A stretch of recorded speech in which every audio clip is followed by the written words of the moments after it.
Então, veja, quando vem esse negócio da comissão da verdade, né?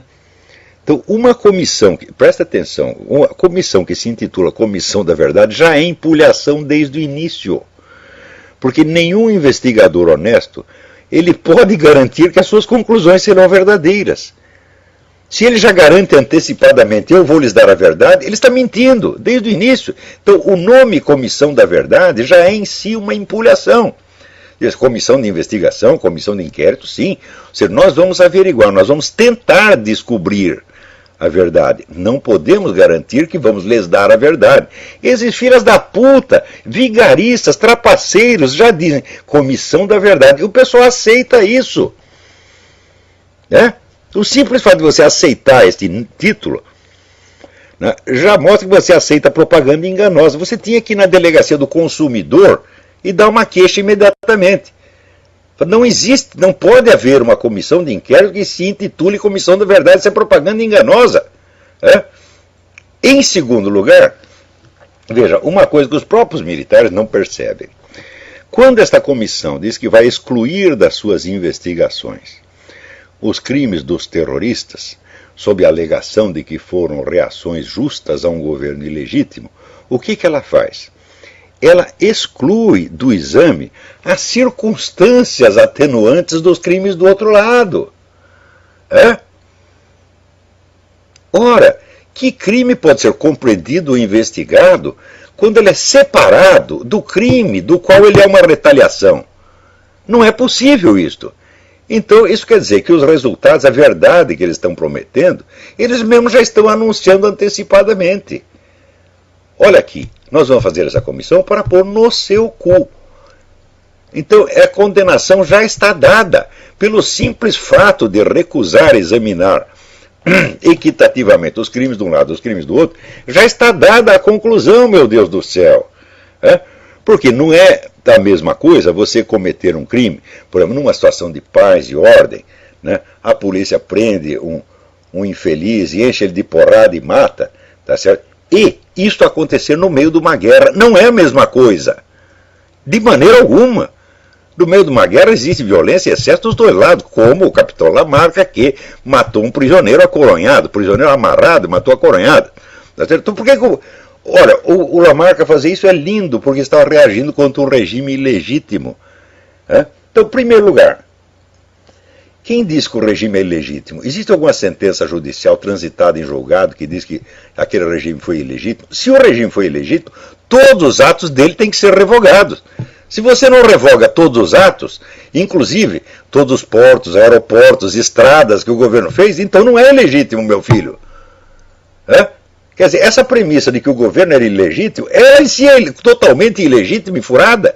Então, primeiro vamos discutir a legitimidade daquele regime e dos seus atos. É? Vamos levar isso para o Supremo Tribunal Federal e vamos ver se os atos daquele regime foram legítimos ou não. É? Os caras estão querendo apagar a história e estão com essa empulhação de que o regime foi ilegítimo. Falam, bom, você tem todo o direito de questionar se foi legítimo, mas não tem o direito de enganar a população dizendo que é ilegítimo, fazendo passar essa ilegitimidade como se fosse uma sentença transitada em julgado, quando é apenas uma opinião sua. Né? Então, por exemplo, se o governo foi ilegítimo, todos os atos deles foram ilegítimos. Então, por exemplo, teve um ato até que me beneficiou, que foi a regulamentação da profissão de jornalista, que veio em 65. Se o regime era ilegítimo, essa regulamentação é ilegítima e tem que fazer tudo de novo. Ora, é a coisa mais óbvia, a palavra ilegítimo é seríssimo.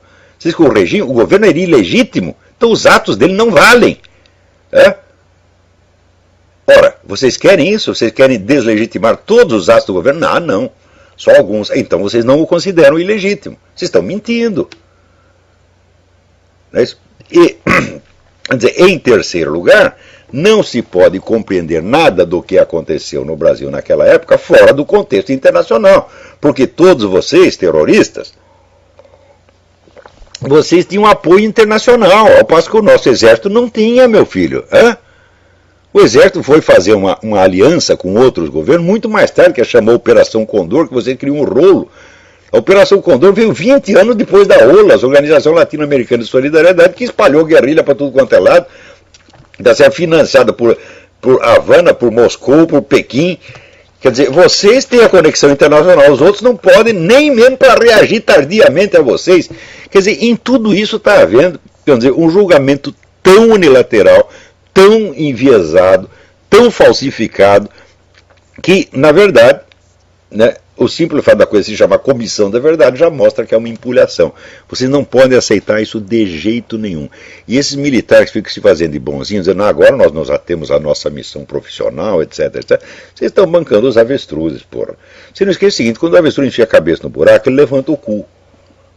Para vir alguém por trás e creu. Então cuidado com essa história de se fazer de bonzinho, de se fazer de morto.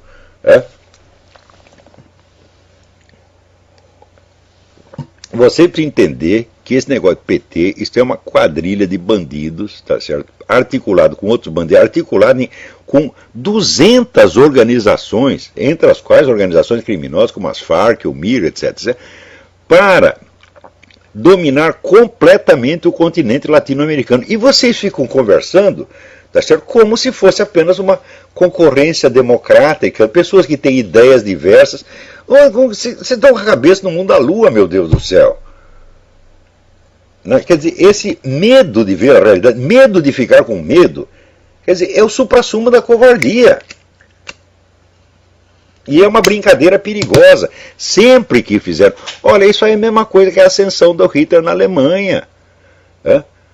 No começo, quando diziam, olha, o sujeito vem aí, ele está falando que vai matar os judeus, tal, o pessoal dizia, não, isso aí é só bravata, é claro que ele não vai fazer isso.